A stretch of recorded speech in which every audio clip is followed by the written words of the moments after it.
Shalom, sahabat yang dikasihi Tuhan Yesus, salam sehat, salam damai sejahtera bagi kita sekalian. Pembacaan firman Tuhan dari 1 Tawarik pasal 19. Dalam bagian ini saya memberikan satu tema, yaitu prasangka yang buruk mengakibatkan kehancuran. Ya, kita melihat bahwa Raja Amon, yaitu Nahas, meninggal. Kemudian Raja Daud mengutus utusan untuk menyampaikan turut berduka cita. Tetapi pembesar-pembesar atau pemuka-pemuka dari Bani Amon menuduh sesuatu yang keliru atau negatif atau yang buruk dari tindakan Raja Daud. Di ayat yang kedua berbunyi demikian. Lalu berkatalah Daud, aku akan menunjukkan persahabatan kepada Hanun bin Nahas, sebab ayahnya telah menunjukkan persahabatan kepadaku. Sebab itu Daud mengirim utusan untuk menyampaikan pesan turut berduka cita kepadanya karena kematian ayahnya. Tetapi ketika pegawai-pegawai Daud sampai ke negeri Bani Amon itu, kepada Hanun untuk menyampaikan pesan turut berduka cita kepadanya, berkatalah pemuka-pemuka Bani Amon itu kepada Hanun, apakah menurut anggapanmu Daud hendak menghormati ayahmu, karena ia telah mengutus kepadamu orang-orang yang menyampaikan pesan turut berduka cita? Bukankah dengan maksud untuk menyelidiki, untuk mengintai dan menghancurkan negeri ini, maka pegawai-pegawainya datang kepadamu? Saudara, mari kita melihat tanggapan dari pemuka-pemuka Bani Amon yang memberikan satu saran negatif kepada Hanun dengan tuduhan bahwa Daud sengaja mengirim pegawai-pegawainya atau utusannya untuk menyelidiki, untuk mengintai dan menghancurkan mereka. Tentu berita ini sangat mempengaruhi tindakan Hanun.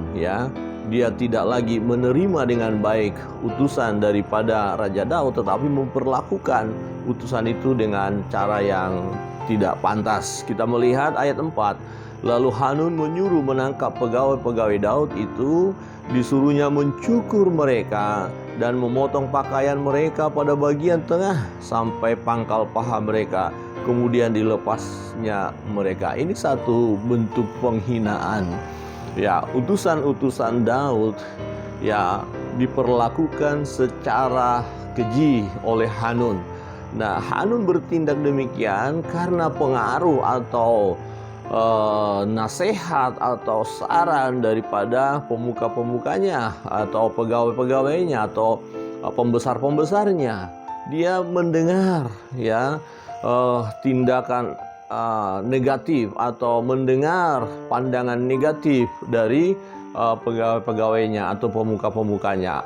Akhirnya Hanun mengambil keputusan atau tindakan untuk mempermalukan utusan Raja Daud. Nah, hal ini membuat Raja Daud marah karena niat baik tadi ditanggapi secara negatif.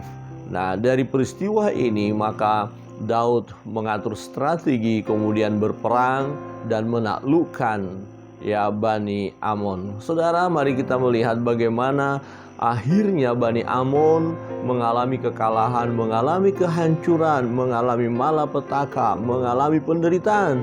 Oleh karena apa? Diawali dari prasangka negatif, prasangka buruk.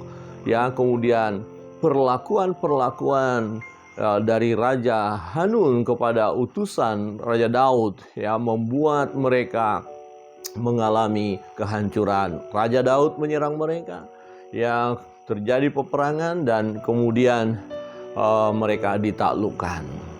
Sahabat yang dikasihi Tuhan, satu pelajaran penting bagi kita: jangan berprasangka buruk kepada orang lain, dan jangan kita dengan serta-merta menerima nasihat-nasihat, saran-saran Kita harus seleksi dahulu apakah nasihat ini, apakah saran ini baik atau tidak.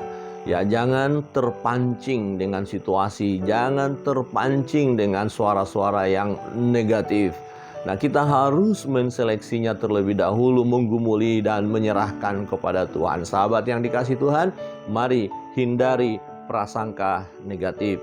Hindari prasangka-prasangka buruk, sebab prasangka buruk hanya akan menghancurkan kehidupan kita. Kiranya kebenaran firman Tuhan menolong kita, memperbaharui kehidupan kita. Tanggalkan segala pikiran-pikiran negatif, tetapi kita mau ubah dengan hal-hal yang positif, yaitu yang sesuai dengan firman Allah. Kiranya Tuhan Yesus memberkati kita sekalian. Shalom.